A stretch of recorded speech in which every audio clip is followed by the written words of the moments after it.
culmination of yoga. That's the last lesson. The culmination of yoga is love. And love creates a revolution in our own consciousness. And when we create a revolution in our own consciousness, we create a revolution in the world. Everyone wants revolution, change the government, change the injustice, change this. The real revolution starts within our own consciousness. And love is the greatest revolution because it's so needed, and there's so much non-love going on.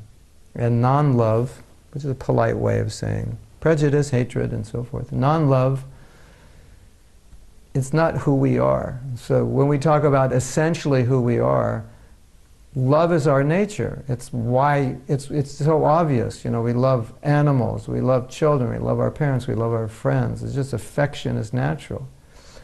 But that affection originally or originates in our affection towards God. That's, if you strip the soul down, you make the soul naked, so to speak, that's what you get. You just get love. That's what it is. It's just pure love. And then you cover it. Sometimes you get hatred, or sometimes you get love, which is not divine in nature, which we call love. Like, I love ice cream.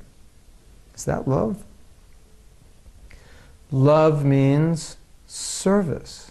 So we call bhakti, love and devotion, the culmination of yoga, and then we call bhakti also service, devotional service, service in love. That's our nature. So we're trying to find love in loving things, and saying, I love red cars, I love chocolate ice cream, and I love pizza, and I love green sweaters. So bhakti is all about giving of the heart, giving of service, because that's our nature. The nature of the soul is it wants to serve. Look at young boys who are willing to strap bombs on their back to serve their country or to serve their religion, because the desire to serve is intense. It's inherent within the nature of the soul. So bhakti means, or the culmination of yoga means pure service, pure divine service. It's the most powerful force because it's pure love. So the idea is that in your yoga practice, what you're doing by uplifting your consciousness is coming to higher levels of purity, and that higher level of purity means higher levels of divine love. And divine love, when it manifests in the world, it manifests as affection to everyone, every form of life. You can't have love of God and not like people. You can't have love of God and kill these people over here. As love of God develops, compassion develops. They go together. They don't come later. They don't not come. It's just how it works.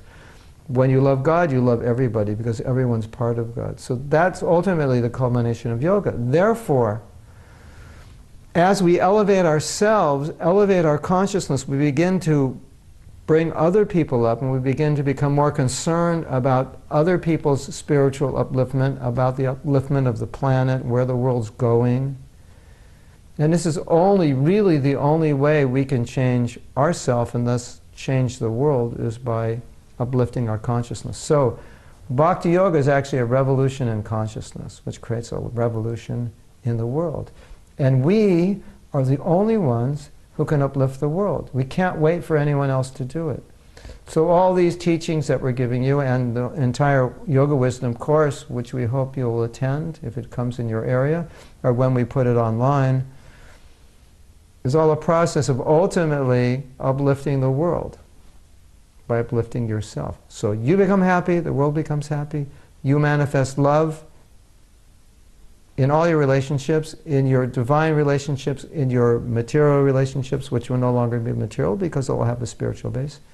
You'll be happy, people will be happy, everyone around you will feel that you are not an ordinary person. There's something different about you, which is a great compliment. I mean, if people think you're crazy, I think that's a compliment.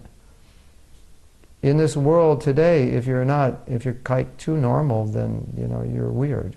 Something's wrong with you. So, of course, people, if you're spiritual, yes, some people will think you're crazy, but more often they're going to feel your vibrations. I feel something special about it. When I'm around you, I feel something special. I feel that you're peaceful. Something's going on inside of you that's different. That's good. If you're advancing spiritually, that's how people should feel around you. If everyone around you becomes disturbed, you need to go back to the drawing board in your spiritual life. That's not what it's about. So anyway, this is just a barometer to understand that this is the culmination.